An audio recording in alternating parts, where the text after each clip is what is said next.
दिन है ना, वो लक्ष्मी पूजन का है। लक्ष्मी जो है वो धन की देवी है ना। तो इसलिए लेकिन धन की देवी के साथ साथ ये सरस्वती पूजन का भी दिन होता है।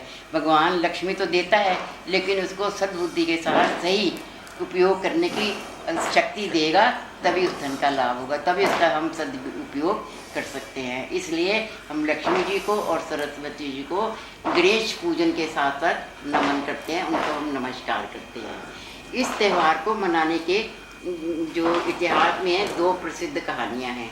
एक तो ये कहानी है, एक बड़ा क्रूर राजा था।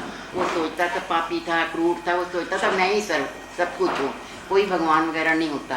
उसने अपने राज में ढिंढोरा फैलाया कि कोई भी दिवाली वाले दिन दीपक नहीं जलाएगा, अपने घर में रोशनी नहीं करेगा, और जो करेगा उसको मैं मृत्यु दंड दूंगा। सब डर के मारे अपने घर में कुंडियाँ बंद करके दुबक के बैठ गए। एक गुजरी थी, गुजरी होती है दूध वाली, जो दूध धोती है, लोगों के घर में जाके ना दूध बांटती है, बेचती है, उसको गुजरी कहते हैं। उसको गुजरी कहते हैं।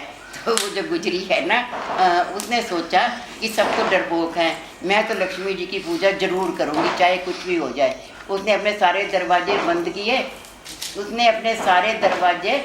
बंद किए और बंद करके उसने अपनी वो जलाई,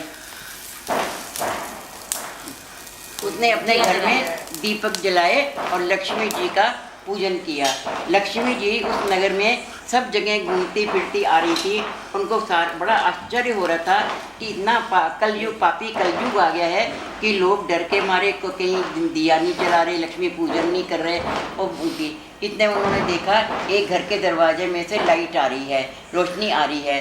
तो उन्होंने कहा देखा जाके कि मैं देखूं कौन है ये मेरा भक्त जो इस तरह करता है। तो देखा वो गुजरी थी और बड़े ध्यान से वो लक्ष्मी जी का पूजन कर रही थी। तो लक्ष्मी उसके घर में आई और तब से लक्ष्मी उनके घर में छम छम करके वर्षा करने लगी। छम छम सारा छम छम होती। अब दूसरी कहानी, आपने छम छम नहीं किया। अब दूसरी कहानी ये है कि इसी दिन राजा राम जो थे वो लंका पर विजय प्राप्त करके और